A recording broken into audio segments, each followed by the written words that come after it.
The morning sun stretched across the fields like a golden ribbon when Elian was still just an ordinary young farmer, unaware that his destiny was already being whispered in the heavens.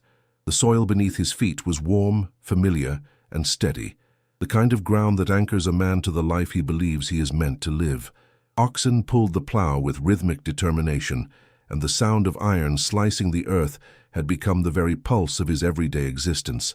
Yet even in the comfort of repetition, a quiet stirring had begun inside him, something he couldn't name but often felt deep in his chest, as if a door were waiting to be opened by a hand not yet revealed.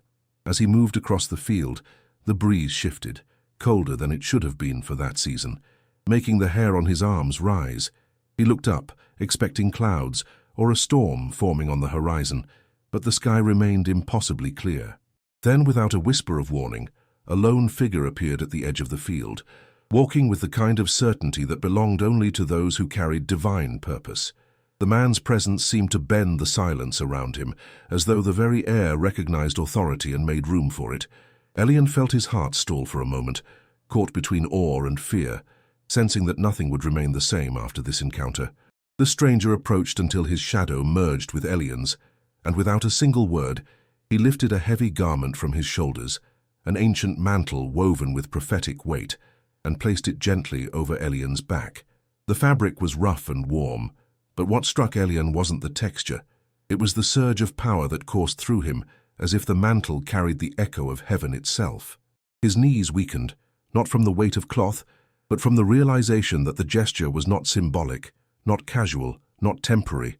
It was a calling, a summons, a divine interruption that demanded an answer. Elian stood motionless, gripping the plow handles as his breath trembled. His mind raced with questions he couldn't even form into words. Why him? Why now? What did this mantle expect of him? The man who had placed it on him, known throughout the land as Aramon, the prophet whose very presence shifted kingdoms, did not explain, did not reassure, did not promise anything. He simply turned and began walking away, as though the path forward had already been written and Elian only needed to decide whether he would follow it. The earth felt different beneath Elian's feet as he stepped away from his plow, almost as if the ground itself was urging him on. The oxen let out a restless groan, sensing the shift in their master's spirit. Elian looked back once, not to cling to the life he was leaving, but to acknowledge the final moment of who he had been. There was no farewell long enough for the life he had known, no explanation he could give to the people who loved him. The calling was louder than comfort, heavier than fear and deeper than everything familiar. He released the plow and let it fall, dust rising around it like a silent benediction. He moved with urgency, his steps fueled by a conviction that didn't feel like his own. He found his family gathered near the house and embraced them with a quiet intensity they didn't understand. He sacrificed his oxen, offered a final meal from the tools that had shaped his old life, and let the smoke rise like a farewell to the man he was leaving behind. There were tears, confusion, and the ache of parting, but beneath it all, an unspoken understanding that sometimes God pulls a person from the earth they know to plant them in soil they have never touched. When Elian at last caught up with Aramon, the prophet did not greet him with warmth or approval. Instead, his eyes were sharp, measuring whether the young man truly understood what he had stepped into. Elian's breath was unsteady, yet his resolve did not waver. He knew nothing about prophetic life, about miracles, about spiritual warfare, but he knew the mantle had chosen him. Or perhaps more accurately, the one who crafted destinies had chosen him long before he could comprehend it. Their journey began quietly, but the path was far from easy. Aramon led him through cities where whispers followed them, through deserts where the wind carried warnings, and through hills where darkness clung to the edges of the night. Elian sensed that each step was a test, though no one ever said it aloud. At times, Aramon would stop and tell him to remain behind, insisting that the road ahead was not for him.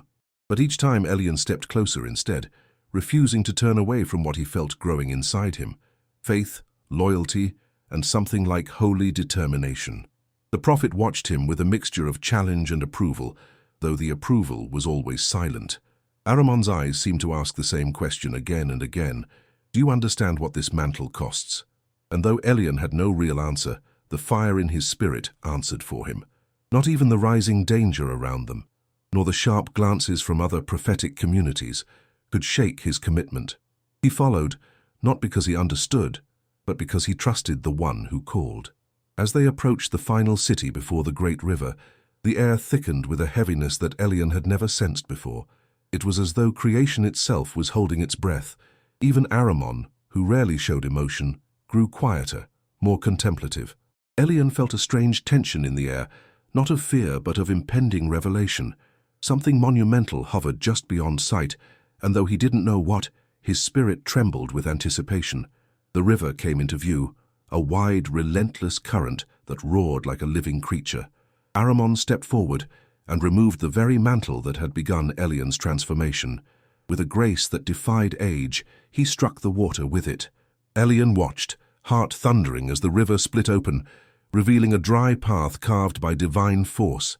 The miracle was not just a display of power, it was a declaration, a boundary crossed, a sign that the things of heaven were now intertwined with Elian's future. They walked in silence across the riverbed, the walls of water rising like guards on both sides. When they reached the other side, Aramon finally stopped. The prophet's shoulders seemed heavier than before, his breaths deeper, as if he carried something Elian could not yet see. The sky began to shift, clouds gathering though no storm was predicted. Light flickered at the edges of the horizon, and something inside Elian whispered that time was running out. Aramon turned to him, and for the first time there was vulnerability in his gaze. He asked Elian what he desired before their paths were separated, not in travel, but in destiny. The question struck Elian with the force of a lightning bolt. It wasn't a simple request. It was an invitation to shape the rest of his life, and from deep within him rose a boldness he did not recognize. He asked for a double portion of Aramon's spirit, a blessing so immense that even Aramon's eyes widened. Before Aramon could respond, the heavens cracked open with a brilliance that felt like fire wrapped in glory.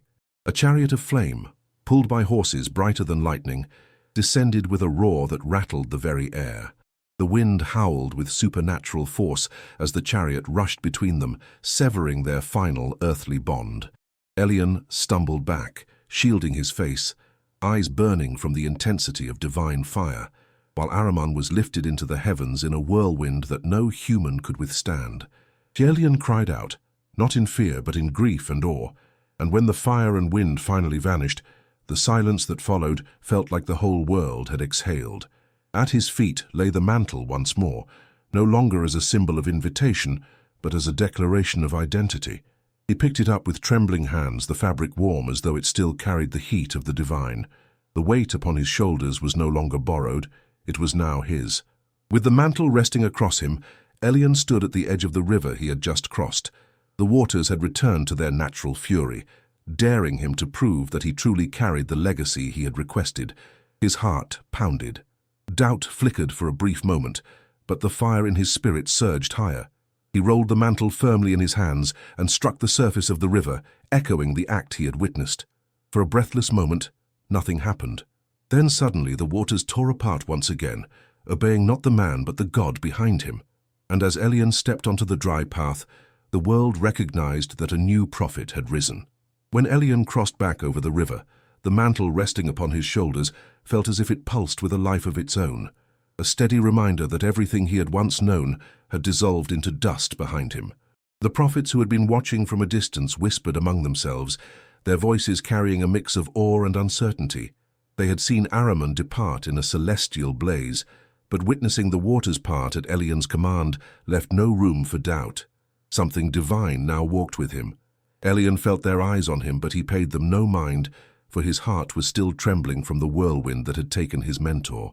The air around him vibrated with a spiritual heaviness, and though he moved with calm purpose, inside him a storm of emotions collided. Grief at losing Aramon, reverence for the God who had claimed him, and a lingering question of whether he was truly ready for the mantle he had received.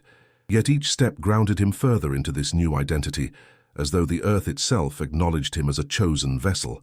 He did not seek recognition or praise, he sought understanding. And understanding often came not in whispers, but in trials. His first test awaited him in the city of Jericho, where the people approached him with desperation shadowed in their eyes. Their water, once pure, had turned bitter and carried sickness to all who drank it. Crops withered, livestock weakened, and the entire land seemed to groan beneath an invisible weight. Elian listened quietly as they pleaded for help, their faith wavering but not yet extinguished. He felt no fear, only a quiet certainty that the same God who parted the river would not abandon them. He asked for a simple bowl and a measure of salt, and when they brought it, he walked with steady steps toward the spring that fed the city. The moment he cast the salt into the water, a surge of warmth spread through the ground beneath his feet. It wasn't the salt that healed, but the divine authority behind the gesture. The air shimmered faintly, and the bitterness in the waters dissolved, as though grief had lifted from a broken heart. People watched with wide eyes as the water became clear again, sparkling in the sunlight like liquid glass. A murmur of gratitude rushed through the crowd, and even those who had doubted found themselves bowing their heads in reverence, for they now understood that God had chosen Elian as his instrument. But not all who crossed Elian's path carried respect. As he journeyed toward the town of Bethel, a group of insolent young men emerged from the roadside, mocking him with cruel laughter. Their jeers were not childish mischief. Their mockery carried rebellion, a disdain for the sacred, and a rejection of the God whom Elian served.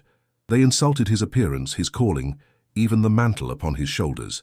Though the words were petty, they carried a venom that sought to undermine the divine mission entrusted to him.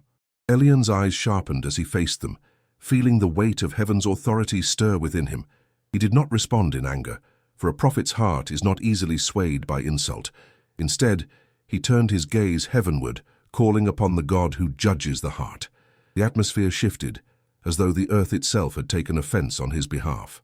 The jeering fell silent, replaced by a sudden crackle of branches in the forest nearby. From the shadows emerged two great bears, powerful and fierce, their roars echoing like thunder. Panic seized the mockers as the animals charged, scattering them in terror. The scene was swift and jarring, but it carried a harsh truth. Disrespect toward what is sacred invites consequences beyond human control. As Elian walked away, he did so with a heavy heart, not pleased by the outcome, but aware that the divine mantle carried both compassion and judgment. It was a reminder that his role was not merely to perform miracles of mercy, but also to uphold the reverence owed to the one who had called him. Such moments weighed upon him, carving humility and discernment deeper into his spirit. The path of a prophet was never smooth. It was a road shaped by lessons as sharp as they were necessary. His journey continued, and soon he came across a widow whose sorrow was almost tangible. Her husband, a devoted servant of God, had passed away, leaving behind an inheritance not of wealth but of crushing debt. The creditors threatened to seize her sons as payment, turning her grief into a living nightmare. When she approached Elian, her voice trembled with fear, yet carried a thread of courage. She had almost nothing left, nothing but a small jar of oil that seemed insignificant compared to the weight of her burden. Elian listened, not with pity, but with divine insight. He felt something stir in his spirit, a whisper guiding him toward a solution that defied logic, but demanded faith. He instructed her to gather as many empty vessels as she could, from neighbors, from friends, from anyone willing to lend them. She obeyed without question, though confusion flickered in her eyes. When she returned with the vessels, Elian simply told her to begin pouring the oil from her small jar into them behind closed doors. It was a quiet command, unadorned with spectacle yet saturated with promise. The miracle unfolded in silence, a holy silence. As she tilted the jar, oil poured out in a steady, impossible stream. Vessel after vessel filled to the brim, yet the jar never emptied. Her sons stared with disbelief, their small hands trembling as they passed the next container. When at last the final vessel overflowed, the oil ceased, as though heaven had measured the blessing to the exact need of her household. When she returned to Elian, breathless with wonder, he told her to sell the oil, pay her debts, and live in peace from the abundance that remained. Word of the miracle spread like wildfire, but Elian remained focused, moving with a steady purpose to wherever God directed him. Along his path he encountered a woman of influence and kindness in the town of Shunem. She perceived the presence of God upon him and insisted that he dine in her home whenever he passed through the region. Her hospitality grew into genuine friendship, and soon she prepared a private chamber for him, a quiet room where he could rest, pray, and withdraw from the burdens of his mission. Elian saw her not merely as a host, but as a soul whose kindness was a gift meant to be honored. He sought to repay her generosity, but she claimed she needed nothing. She had wealth, a good home, and the respect of her community. Yet Elian sensed a hidden longing, something unspoken but heavy in the chambers of her heart. Through divine insight, he discovered what she had never confessed. She had no child, and her husband was advanced in years. With a calm but prophetic certainty, he told her that she would embrace a son within the coming year. Her smile faltered, wavering between disbelief and hope, yet the promise took root. As the seasons unfolded, the woman's laughter filled her home when she held her newborn son for the first time. Elian's joy mirrored hers, for miracles of life always touched him more deeply than those of judgment or provision. Each visit thereafter was greeted by the boy's cheerful footsteps, a living testament that God delights in restoring what seems forever lost. But joy does not shield a home from sorrow. One day, as the boy worked in the fields with his father, he collapsed with a sudden cry of pain. He was carried back to his mother, and within hours, his breathing ceased. The woman's heart shattered, her cries echoing through the halls where laughter had once lived. She did not prepare the boy for burial. Instead, she laid him gently in the prophet's chamber, on the bed where Elian prayed, and rode out to find him with a determination carved from anguish. When Elian saw her approaching in the distance, he sensed a storm within her spirit. Her face held grief so profound that it pierced him like a blade. She fell at his feet, clutching them with trembling hands, and cried out words that echoed with accusation, sorrow, and faith intertwined. Elian felt the full weight of her pain settle over him, and without hesitation, he followed her back to the chamber where the boy lay motionless. What happened next would test every ounce of faith within him, shaping not only his destiny but the way people would speak of him for generations. When Elian entered the upper chamber where the lifeless boy lay, the air felt heavier than any atmosphere he had breathed before. The silence was suffocating, as though the walls themselves were mourning. The child's small frame lay perfectly still on the prophet's bed, the same bed where Elian had once rested after long journeys, the same place where prayers had risen like incense. Now it held a tragedy that pressed against Elian's spirit with unbearable weight. He approached slowly, his heart pounding with a mixture of grief, responsibility, and fierce compassion for the woman who had placed her trust in him. He closed the door gently, shutting out the trembling whispers of the household, and isolating himself in a sacred moment that felt suspended between heaven and earth. Kneeling beside the child, he placed his hands on the bed, his head bowed so deeply that his forehead nearly touched the boy's chest. He whispered prayers that trembled from the depths of his soul, not rehearsed words, not ceremonial petitions, but raw pleas drawn from the core of a man who knew that only God could break the chains of death. He begged for mercy, for restoration, for the breath of life to return. After praying, he rose with a resolve that felt less like his own and more like a force moving through him. He stretched himself over the child, eyes aligned with eyes, hands over hands, heart pressed gently above the silent heart beneath him. His body became a conduit, a bridge between mortality and divine intervention. Warmth began to spread from his chest to the child's body, faint at first, then steadily growing. But the warmth was incomplete. The miracle was not yet fully born, and Elian could feel the lingering cold of death resisting. He stood and paced the room, whispering more prayers, pleading with God not as a prophet performing a duty, but as a friend interceding for another friend's family. He returned to the child, stretching himself over him a second time. The room felt thick with unseen presence, like angels holding their breath in anticipation. Suddenly, a jolt ran through the boy's body, a subtle movement that built into a convulsion.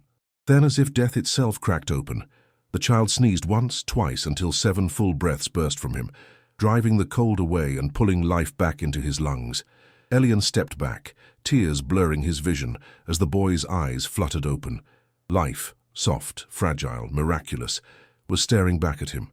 He called quietly for his mother, and when she entered the chamber and saw her son sitting upright, a sob of relief escaped her that pierced the air like a song of resurrection. She fell to her knees, praising God with trembling hands, and Elian bowed his head, humbled that heaven had chosen to move through him so powerfully. But miracles do not grant rest. They simply prepare the heart for the next trial. News of the resurrection spread quickly through the region, and with it came great crowds who sought Elian's guidance. Yet not all came seeking wisdom. Many came out of desperation. A severe famine had settled over the land, leaving fields barren and bellies empty. Hunger haunted the villages like a wandering shadow, and the prophet's dwelling soon became a refuge for those who had nowhere else to go. One afternoon, as his followers prepared a stew to feed the growing number of men gathered to hear God's word, a man unknowingly gathered wild herbs that were poisonous. When the pot simmered, the fragrance seemed harmless, but the moment the first spoonful touched someone's lips, panic erupted. A cry rang out, "Prophet, there is death in the pot!" Fear swept the room, scattering hope like dust in the wind. The men looked to Elian, not with anger, but with the desperate expectation of those who had seen God act through him before. Elian remained calm, though his heart quickened. He understood that fear spreads even faster than poison. With steady hands, he took a handful of flour, ordinary, simple, and cast it into the pot. The act was quiet, unremarkable to human eyes, but holy in its intention. He instructed the men to taste the stew again. Reluctant but trusting, they did. The transformation was immediate.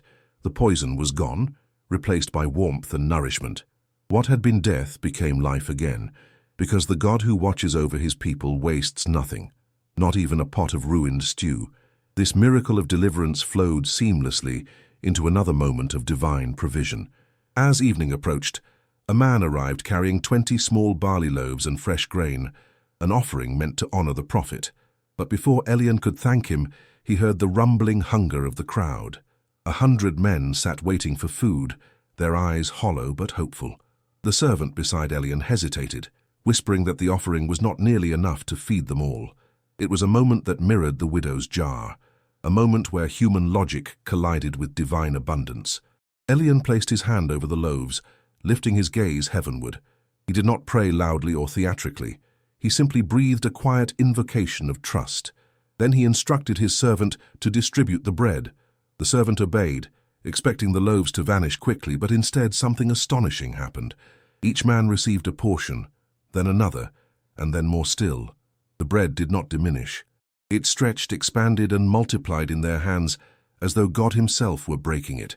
Voices of astonishment rose from the crowd as the impossible unfolded before their very eyes.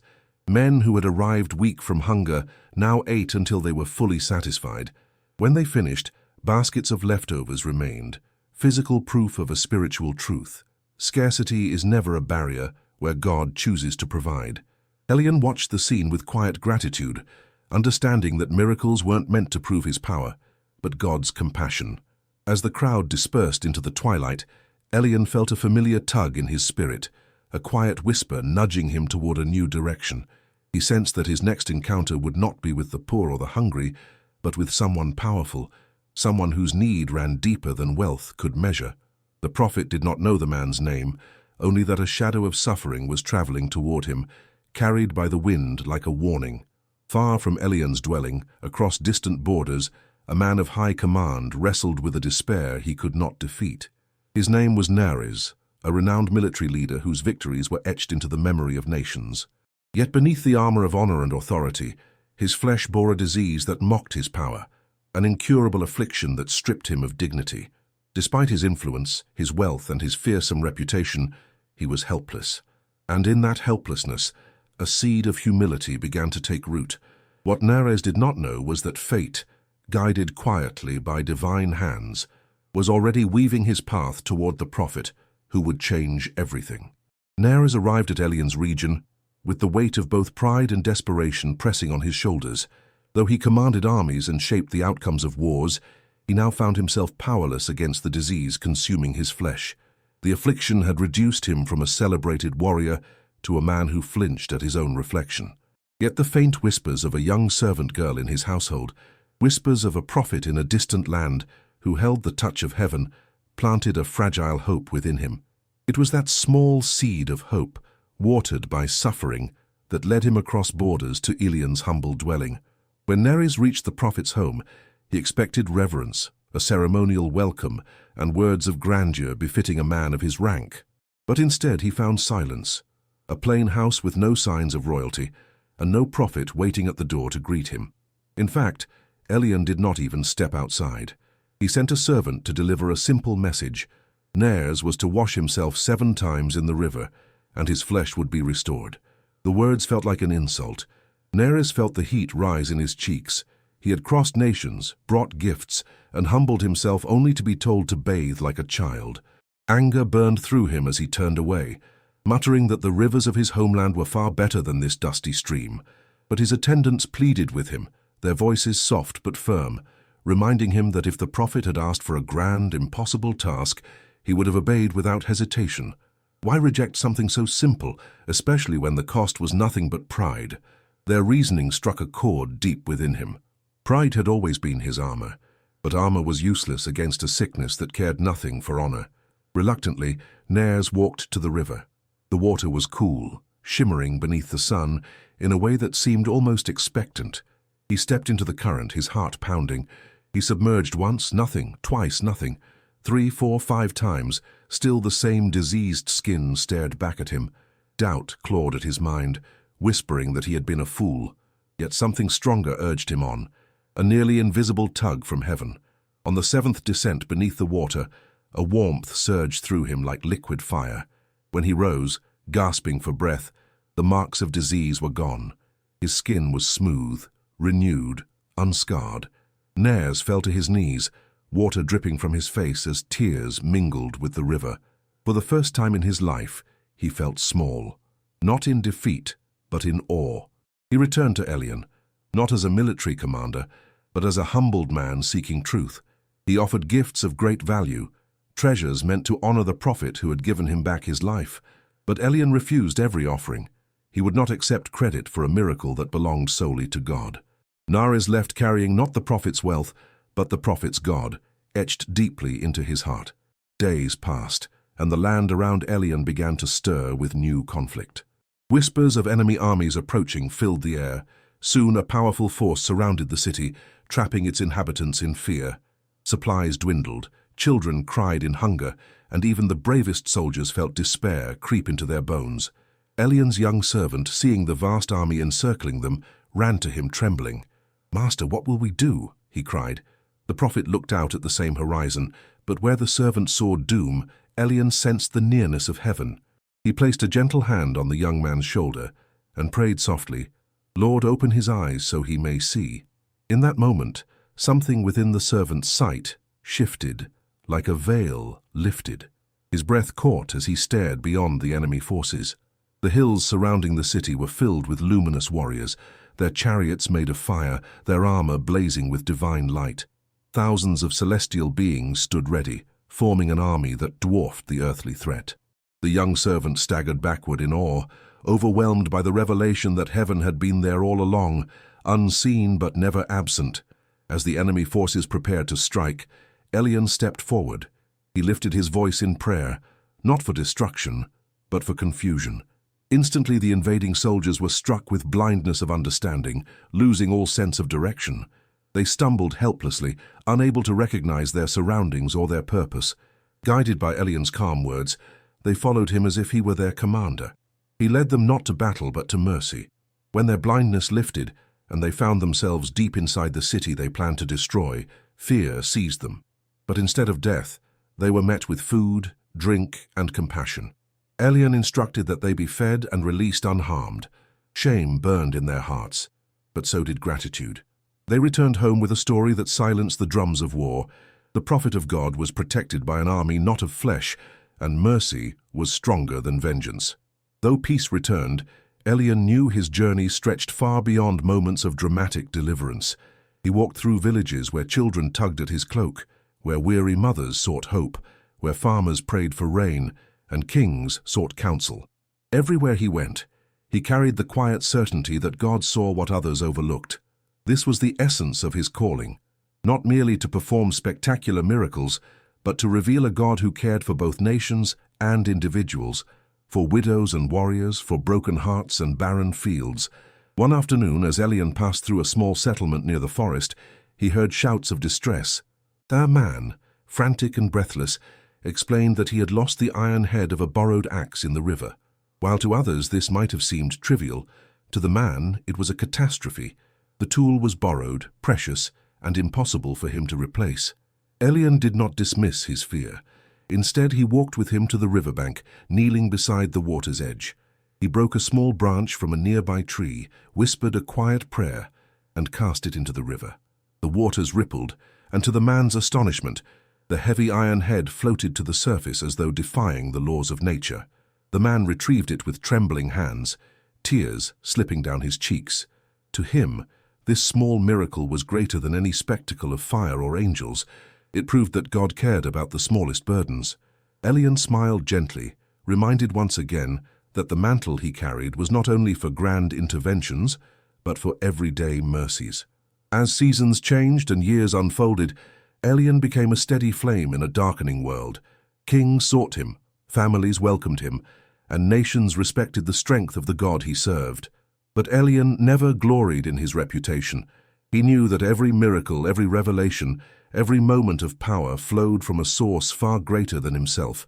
His life became a tapestry, woven with threads of obedience, humility, and unwavering faith.